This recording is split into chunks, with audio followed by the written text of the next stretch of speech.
Halo, jadi balik lagi di channel B Radio ya. Dan di kesempatan kali ini kita bakalan ngelihat nih full pidatonya Bapak Joko Widodo ya kan, Presiden kita Bapak Joko Widodo yang ada di GP Ansor. Jadi hari apa ya? Hari Senin tanggal 27 bulan 5 bulan Mei kemarin, Bapak Joko Widodo itu datang di acara inaugurasi yang bertema menuju Ansor masa depan di Senayan, Jakarta. Nah, dan di situ Bapak Jokowi itu dia sedikit buka-bukaan mengenai rahasia-rahasia yang sudah apa ya? Ya bisa dibilang rahasia dan bisa dibilang juga prestasi dari Bapak Jokowi sendiri dan prestasinya untuk Indonesia seperti itu. Oke, tanpa berlama-lama, kita langsung saja ya. Kita tonton. Salam satu komando. Siapa kita? NKRI, Pancasila, Aswaja, Nusantara, Ansor masa depan.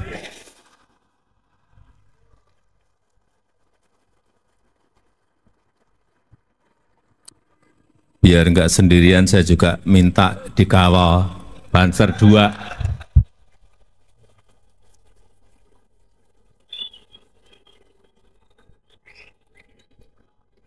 Masa tadi Pak Ketua Umum PBNU dikawal, Pak Ketua GP Ansor dikawal, saya enggak.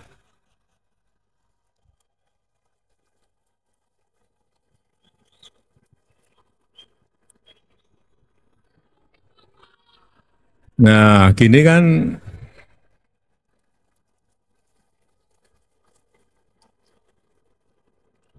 kalau dilihat cakep.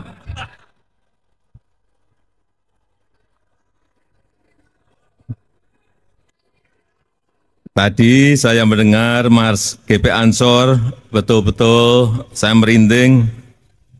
Ansor maju satu barisan, 1000 rintangan patah semuanya.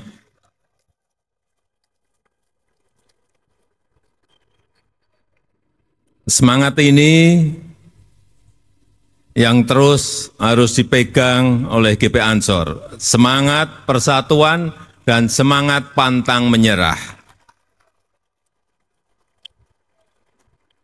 Dalam menjaga simpul kebangsaan dan dalam menjaga hubul waton minal iman.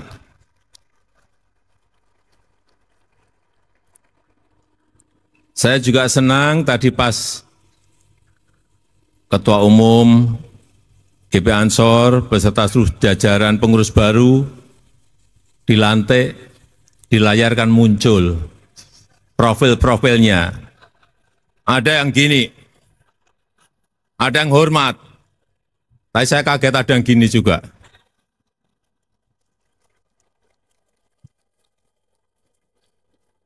Ada yang juga gini, saya nggak tahu ini apa artinya gini. Artinya GP Ansor memang kreatif-kreatif.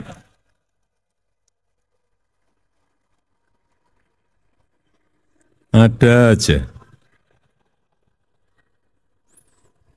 Dan kita patut bersyukur, sungguh anugerah dari Allah Subhanahu wa Ta'ala yang luar biasa.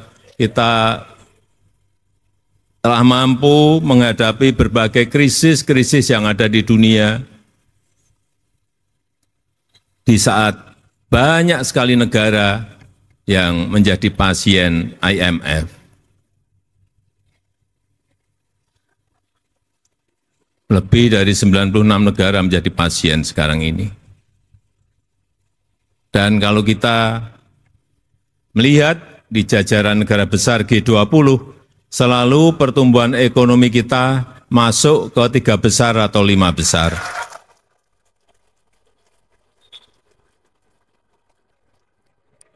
Apa yang ditakuti oleh negara-negara di seluruh dunia saat ini ada 3. Yang pertama yang berkaitan dengan kurs. Kalau di Indonesia ya rupiah dengan dolar. Kuat mana? Kuat rupiah atau kuat dolar? Begitu kuat dolar, hati-hati, ada harga-harga yang akan naik. Tetapi kalau kuat rupiah, nah harga barang-barang terutama yang impor itu menjadi jauh lebih murah. Inilah yang ditakuti oleh negara-negara, semua negara. Kurs, kemarin kita agak ngeri juga waktu kurs rupiah ke dolar melompat di atas 16.000 rupiah, 16.200. Kita sudah mulai ketir-ketir karena negara lain juga melompat lebih dari itu. Yang pertama kurs. Yang kedua harga minyak. Hati-hati, perang di Palestina yang mengikut sertakan Iran dalam kancah perang itu juga mengkhawatirkan dunia sehingga harga minyak sempat naik. Apa yang terjadi kalau minyak naik? Jangan dianggap remeh. Perang yang jauh dari kita bisa berpengaruh kepada Indonesia. Kalau harga minyak naik karena produksi Iran turun, artinya apa? Semua barang-barang akan ikut naik. Kelihatannya nggak ada hubungannya perang yang ada di Palestina dengan Indonesia yang jauh. Ada. Kalau harga minyak naik, artinya semua barang-barang akan ikut naik. Sama seperti perang di Ukraina. Perangnya jauh dari kita di Ukraina. Tapi harga gandum melompat saat itu hampir ada yang sampai 50%. Karena gandum itu berasal dari Ukraina dan dari Rusia yang banyak. Karena perang, mereka stop, nggak bisa impor. Kayak Ukraina, waktu saya ke sana, saya ketemu Presiden Zelensky, ada stok di Ukraina 77 juta ton berhenti. Di Rusia, ada berhenti gandum 130 juta ton berhenti. Sehingga di sini harga mie naik, harga roti naik. Kelihatannya jauh banget, tapi pengaruhnya bisa kemana-mana. Itulah geopolitik, kalau enggak kita cermati bisa menyebabkan harga-harga yang juga naik. Kemudian yang ketiga yang ditakuti oleh semua negara, yang namanya bunga pinjaman. Karena semua negara itu memiliki pinjaman. Ada yang sampai 220%, nggak usah saya sebut negaranya, Bapak Ibu, saya kira sudah tahu. Ada yang 130% yang dekat kita, saya kira Bapak Ibu juga sudah tahu. Dan kita pada tataran kalau dibandingkan negara-negara lain, kita berada di angka 39%, itu sebetulnya masih jauh dari undang-undang yang diperbolehkan dan juga jauh dari negara-negara lain yang tadi juga saya sampaikan. Ini sekali lagi patut kita syukuri bersama. Dan momentum baik ini harus terus kita pertahankan, bahkan terus harus kita tingkatkan untuk mencapai Indonesia Emas 2045, 20 tahun yang akan datang. Yang paling penting menurut saya, bagaimana kita bisa menjaga agar tidak terjadi turbulensi politik. Kita menjaga semuanya agar ada stabilitas politik, karena itu menjadi kunci pembangunan di negara manapun. Kalau ini tidak bisa kita pertahankan, yang terjadi adalah kerusakan ekonomi kembali. Oleh sebab itu, di sini hadir ketua-ketua partai, ke depan sekali lagi stabilitas politik itu sangat penting sekali. Oleh sebab itu, pembangunan merata perlu keberlanjutan. Hilirisasi industri perlu keberlanjutan. Program-program kerakyatan itu perlu keberlanjutan. Transformasi menuju ekonomi hijau juga perlu keberlanjutan. Pengembalian aset seperti Freeport, Newmont, Rokan itu juga perlu keberlanjutan.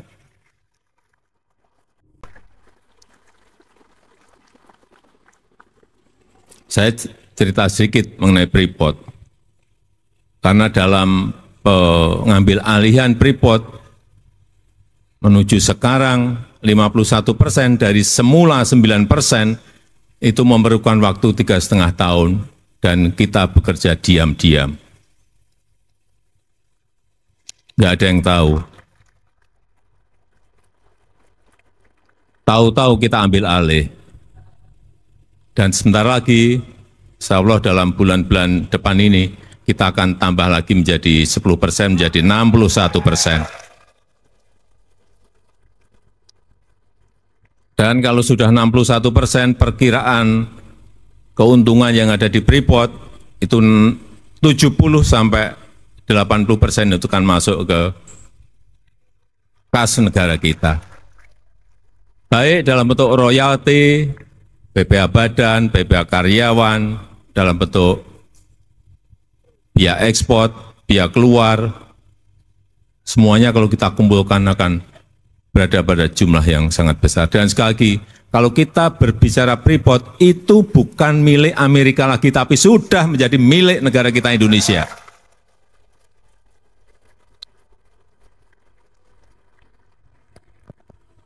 Sudah menjadi milik kita. Dan itu pengambil alihannya, saya buka sedikit, pakai uang. Tidak pakai kekuatan, tapi pakai uang. Uangnya ngambilnya dari Amerika. Kita bayar ke Freeport.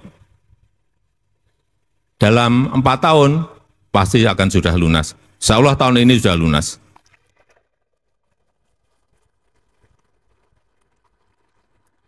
Dan harganya sekarang sudah 4 kali lipat dari harga waktu kita beli.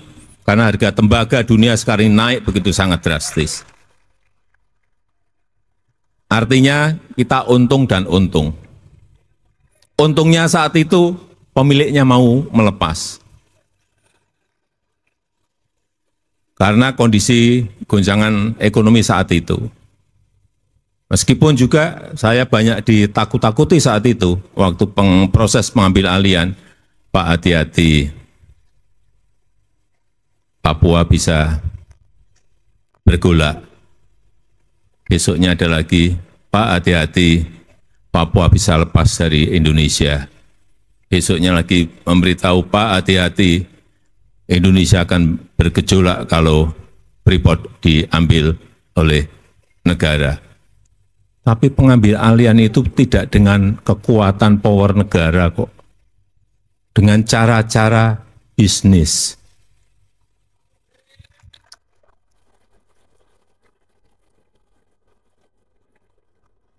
Tapi dapat. Begitu juga dengan Rokan. Rokan minggu ini saya akan cek lagi setelah kita ambil alih dari Chevron Amerika, sudah kita ambil alih 100%, saya mau cek. Apakah kita kelola sendiri itu lebih baik daripada dikelola oleh asing? Karena ada dua kemungkinan, bisa lebih baik, bisa tidak lebih baik. Dan saya harapkan nanti minggu depan saya ke Rokan, moga-moga hasilnya lebih baik dari sebelumnya. Oke, jadi itu tadi ya sedikit cuplikan nih dari pidato Bapak Joko Widodo, Presiden kita di acara itu GP Ansor ya, di acaranya GP Ansor yang kemarin itu. Jadi temanya itu menuju Ansor masa depan di Senayan, Jakarta, hari Senin tanggal 27 Mei. Nah, itu tadi juga beliau sempat menjelaskan ya, jadi beberapa aset-aset juga bisa gitu, apalagi Freeport tadi, wih, itu keren banget sih, ya kan, itu keren banget walaupun Bapak Jokowi sempat ditakut-takutin, tapi finally, ya kan, finally dapat dan ya tetap kan, nggak ada yang terlepas, nggak ada yang bergejolak kayak gitu. Oke, jumpa lagi besok-besok dan cabut.